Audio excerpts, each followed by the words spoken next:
Jordi Amat seperti terlahir kembali. Pemain berusia 33 tahun itu justru semakin nyaman di posisi gelandang bertahan, posisi yang sebenarnya sudah lama tidak ia mainkan. Terbaru, Jordi Amat bahkan mendapatkan penghargaan Player of the Match sebagai gelandang bertahan saat Persija Jakarta meraih kemenangan 1-0 di kandang Bali United dalam lanjutan BRI Super League 2025-2026, Minggu, 15 Februari 2026. Senang dengan momen ini, tidak menyangka juga. Bangga bisa menang, terima kasih kepada rekan setim dan supporter yang datang, katanya via Instagram resmi BRI Super League. Saya mendapatkan penghargaan Player of the Match sebagai gelandang bertahan. Sepertinya saya harus benar-benar mengubah posisi bermain, sambung Amat sembari tertawa. Bermain sebagai gelandang bertahan tentu bukan sesuatu yang mudah dilakukan. Apalagi untuk pemain berumur seperti Jordi Amat. Jordi Amat harus lebih banyak berlari. Ex-pemain Johor Darul Ta'zim itu juga harus bisa mendistribusikan bola dengan baik. Juga mampu memotong serangan lawan. Namun, peran itu sejauh ini dimainkan Jordi Amat dengan baik. Bahkan, Persija Jakarta seperti bisa melupakan absennya Van Basti Sousa yang biasa berperan sebagai gelandang bertahan pada musim ini.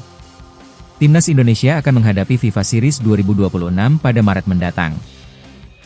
Permainan apik Jordi Amat sebagai gelandang belakangan ini bisa memberikan opsi menarik bagi sang pelatih, John Hertman.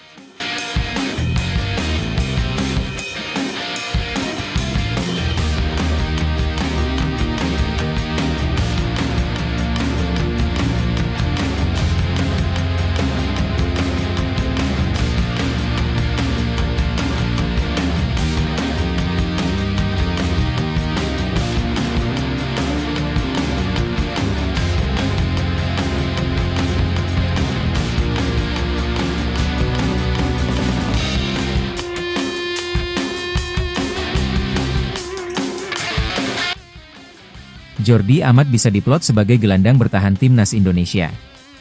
Apalagi stok lini tengah Timnas Indonesia saat ini cukup tipis karena absennya Tom Haye yang sedang menjalani akumulasi. Selain itu, lini belakang Timnas Indonesia sudah cukup padat.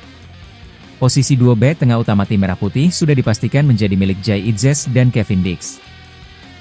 Sementara itu Rizky Ridho, Mes Hilgers, dan Justin Hubner pun siap untuk menggantikan dua bek tangguh itu.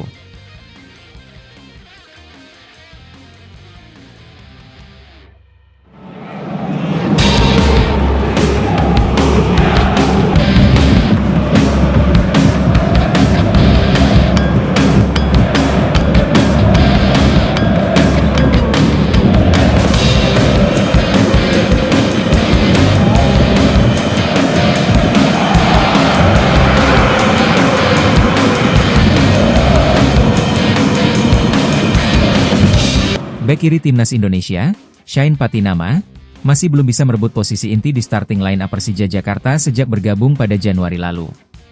Teranyar, Shane Patinama kembali harus duduk di bangku cadangan dalam laga pekan ke-21 Super League melawan Bali United. Ini adalah untuk ketiga kalinya secara beruntun pemain berusia 27 tahun itu duduk di bangku cadangan sejak membela Persija. Pada 3 laga terakhir, Mauricio Souza sebagai pelatih Persija selalu mempercayakan posisi bek kiri kepada Doni Tri Pamungkas. Shane baru dimasukkan menggantikan Doni Tri pada menit ke-78 dalam kemenangan 1-0 Macan Kemayoran atas Bali United. Shane saat ini tercatat baru tampil selama 18 menit bersama Persija usai bermain 6 menit di laga debut melawan Persita. Sedangkan dalam pertandingan pekan ke-20 melawan Arema FC, Shane sama sekali tidak dimainkan oleh pelatih. Seusai laga melawan Bali United, Ricky Nelson selaku asisten pelatih mengungkapkan alasan Shane belum dipasang sebagai starter. Ricky menjelaskan bahwa Mauricio masih melihat Doni Tri lebih siap bermain sejak awal dibandingkan dengan Shane. Meski begitu, ia tidak menjamin Doni Tri akan kembali menjadi starter pada laga berikutnya melawan PSM Makassar. Untuk Shane sebetulnya adaptasinya sudah progres jauh ya, kata Ricky. Jadi itu semua akan berjalan terus dalam latihan dan game nanti di home kita belum tahu lagi siapa nanti. Apakah Doni atau Shane kita belum tahu. Itu semua akan terlihat di latihan, tambahnya. Fakta bahwa Shane masih kalah bersaing dengan Doni Tri membuat posisinya di Timnas Indonesia kini terancam.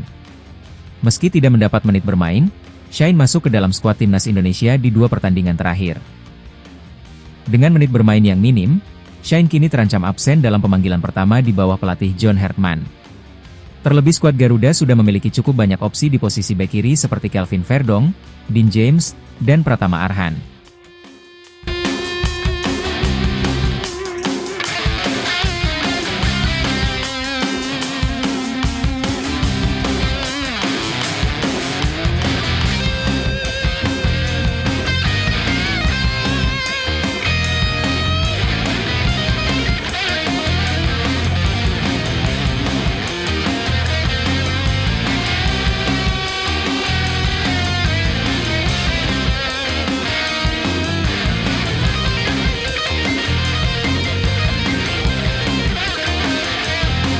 Bahkan, Donitri juga bisa promosi dari timnas U23 Indonesia ke senior jika terus mempertahankan posisi inti bek kiri Persija. Meski begitu, Shine masih memiliki banyak waktu untuk menambah menit bermain dan menunjukkan kemampuannya.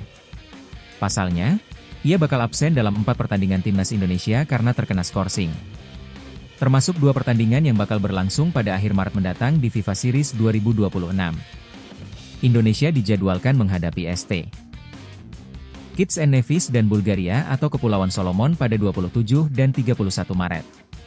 Shine kemungkinan baru bisa kembali membela timnas Indonesia di Asian Cup 2026 pada Juli mendatang. Marcelino gets free down the right-hand side once again. No flag, it's a lovely ball in. And Romani, cool as you like, lifts it over Ibrahim Lutfala. Persatuan Sepak Bola Seluruh Indonesia, PSSI, dan pelatih John Hartman menghadapi skenario unik menjelang ajang FIFA Series 2026 kemungkinan tanpa tambahan pemain naturalisasi baru dalam skuad timnas Indonesia meskipun peluang naturalisasi tetap dibuka. Sumber pemberitaan olahraga terbaru menyebutkan bahwa proses naturalisasi pemain elit seperti Kenny Taylor tengah dirumuskan PSSI. Namun tantangan administrasi dan waktu menjelang FIFA Series membuat peluang integrasi pemain baru menjadi sangat terbatas. Selain itu, dalam pernyataannya pelatih Hartman menyatakan bahwa dirinya terbuka terhadap ide menambah pemain naturalisasi, tetapi menekankan bahwa fokus utama saat ini adalah memaksimalkan potensi skuad yang sudah tersedia untuk meningkatkan daya saing di kompetisi internasional mendatang. Dampak dari tidak adanya penambahan naturalisasi berpotensi memengaruhi beberapa aspek strategis timnas Indonesia.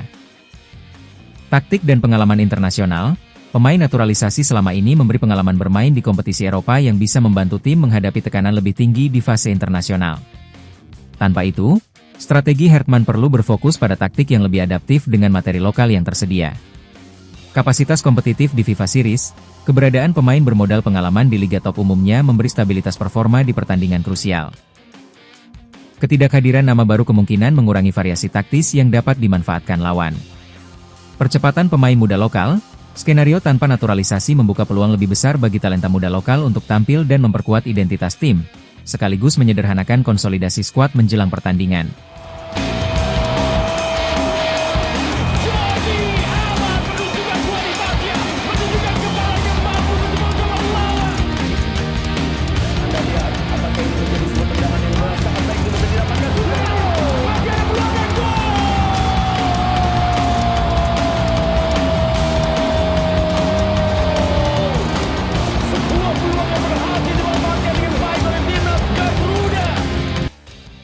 Praktek tersebut berbeda dari fase naturalisation heavy yang pernah terjadi sebelumnya pada timnas Indonesia.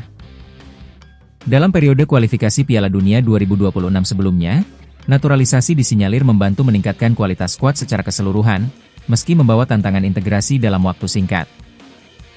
Tanpa tambahan pemain naturalisasi menjelang FIFA Series 2026, tim Indonesia diperkirakan akan bergantung pada sinergi internal yang sudah ada, mempercepat proses adaptasi taktik Hartman dan meningkatkan peran pemain lokal sebagai ujung tombak strategi menghadapi lawan kuat.